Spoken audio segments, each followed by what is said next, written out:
ಹನುಮಾಪುರದೊಡ್ಡಿಯಲ್ಲಿ ಮಕ್ಕಳಿಗಾಗಿ ಸೃಜನಾತ್ಮಕ ಕಲಿಕಾ ಶಿಬಿರ.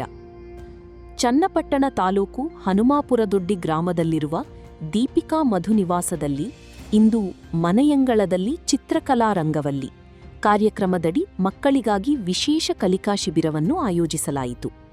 ಶಿಬಿರದಲ್ಲಿ ಚಿತ್ರಕಲೆ, ಕ್ರಾಫ್ಟ್, ವಾಟರ್ ಪೇಂಟಿಂಗ್ ಸೇರಿದಂತೆ ಹಲವು ಸೃಜನಾತ್ಮಕ ಚಟುವಟಿಕೆಗಳನ್ನು ಪರಿಚಯಿಸಲಾಯಿತು. ವಿಶೇಷವಾಗಿ ಹ್ಯಾಂಡ್ ಕರ್ಚೀಫ್ ಮೇಲೆ ಚಿತ್ತಾರ ಬಿಡಿಸುವುದು, ವರ್ಲಿ ಕಲೆ, ಮಡಿಕೆ ಮೇಲೆ ಜಾನಪದ ಶೈಲಿಯ ರಂಗೋಲಿ ಬರೆಯುವ ತರಬೇತಿ ಮಕ್ಕಳಿಗೆ ನೀಡಲಾಯಿತು. ಜೊತೆಗೆ ಮುಖವಾಡಗಳ ತಯಾರಿಕೆ ಕೂಡ ಮಕ್ಕಳಲ್ಲಿ ಹೆಚ್ಚಿನ ಆಸಕ್ತಿ ಮೂಡಿಸಿತು.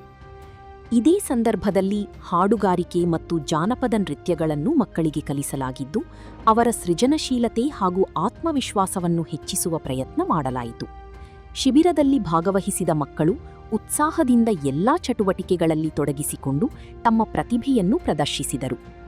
ಈ ವಿಶೇಷ ಕಲಿಕಾ ಶಿಬಿರವು ಗ್ರಾಮೀಣ ಮಕ್ಕಳಿಗೆ ಹೊಸ ಕಲಿಕೆಗಳ ದಾರಿ ತೆರೆದಿದ್ದು, ಪಾಲಕರಿಂದಲೂ ಉತ್ತಮ ಪ್ರತಿಕ್ರಿಯೆ ವ್ಯಕ್ತವಾಯಿತು.